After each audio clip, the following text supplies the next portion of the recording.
Salut à tous, on se retrouve pour une vidéo spécialement consacrée à Twitch et on va voir pourquoi le football se rapproche de plus en plus de cette plateforme et pourquoi même ça pourrait représenter le futur du football.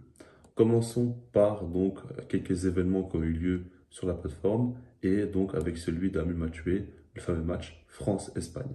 Ça a été un match organisé entre streamers français et espagnols et ça a été fait simplement pour le divertissement. Ensuite, il y a la Kings League. Là, on se rapproche un peu plus du monde du football qu'on connaît, en tout cas du haut niveau, parce qu'il y a quand même des têtes qu'on connaît très bien, comme notamment par exemple Kun Agüero. J'en ai fait une vidéo sur ma chaîne pour expliquer le concept. Et voilà, en dehors de ça, il y a aussi Domingo qui a pu faire un live avec Willou et encore une fois, Amine m'a tué.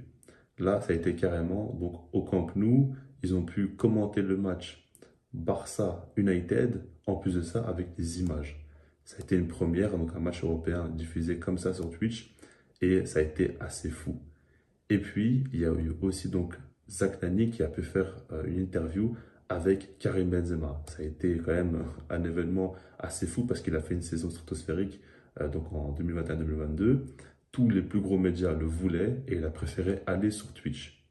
Donc tout ça, ça s'est passé entre 2022 et 2023. C'est très récent et on voit que plus le temps passe, plus en fait ça commence à devenir limite normal. Il y a de plus en plus d'événements. Alors des fois c'est vraiment axé très divertissement, des fois c'est beaucoup plus sérieux et des fois il y a carrément des diffusions de matchs. Donc on a un petit peu de tout. J'aimerais maintenant parler un petit peu de Florentino Pérez. C'est important, j'ai déjà évoqué sur la chaîne, mais comme vous le savez, quand il a voulu donc mettre en place la Super League, d'ailleurs c'est toujours le cas, hein, mais il avait fait une interview où il avait expliqué que l'une des principales raisons, c'est le fait qu'aujourd'hui les jeunes n'arrivent plus à regarder les matchs de football en entier. Ils se désintéressent assez rapidement et que du coup, il veut essayer de captiver ces jeunes.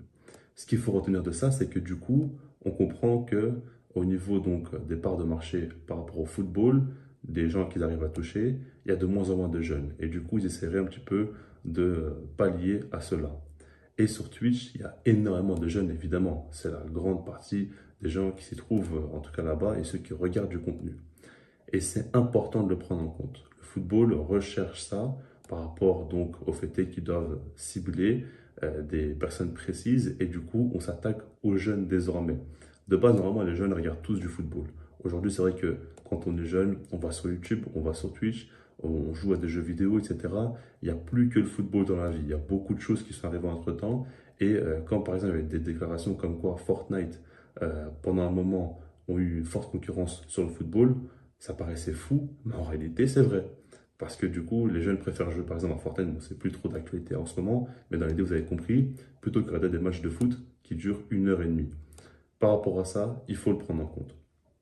Ensuite, maintenant, qu'est-ce qui pourrait avoir lieu dans les prochaines semaines, prochains mois?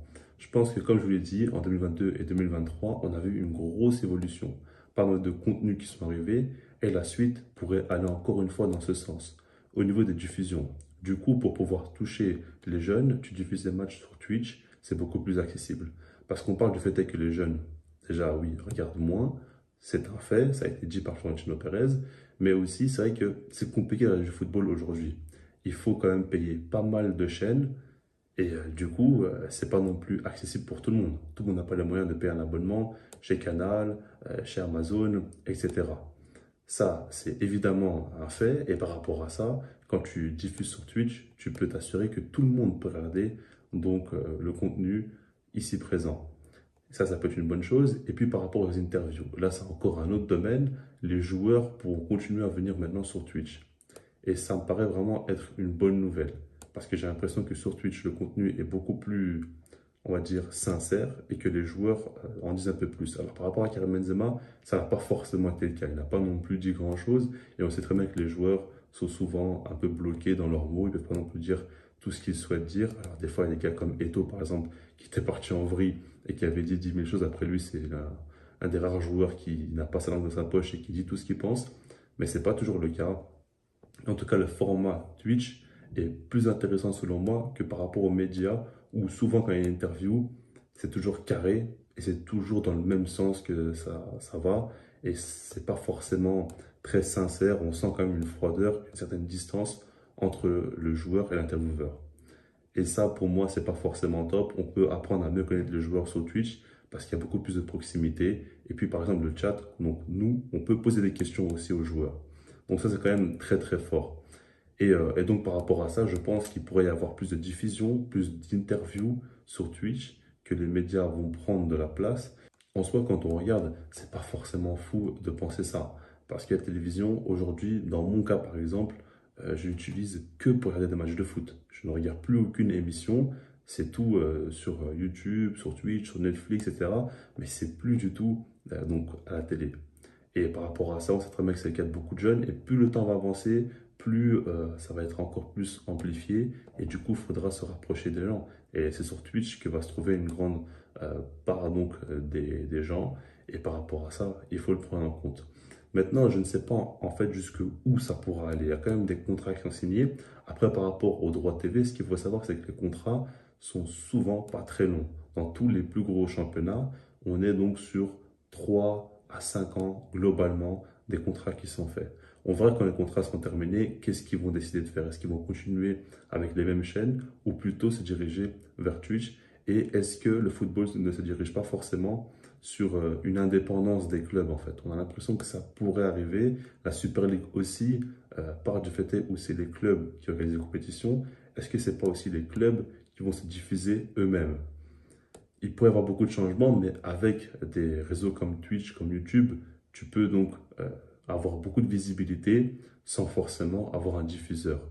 Et ça, c'est aussi la réalité actuelle. Donc, je pense qu'aujourd'hui, c'est dur à savoir qu'est-ce qui va se passer, mais que je ne prends pas forcément de risque en vous disant que sur Twitch, il y aura de plus en plus de contenu foot. Que ce soit divertissement ou autre, il y aura forcément du contenu qui va continuer à arriver parce qu'aujourd'hui, RMC Sport par exemple est un bon exemple. On le voit constamment faire des lives sur Twitch et proposer du contenu. Et je pense qu'ils sont un petit peu en avance actuellement et que ça va aller dans ce sens. Donc voilà, je sais pas vous dans les commentaires ce que vous en pensez. Est-ce que vous êtes pour ou contre?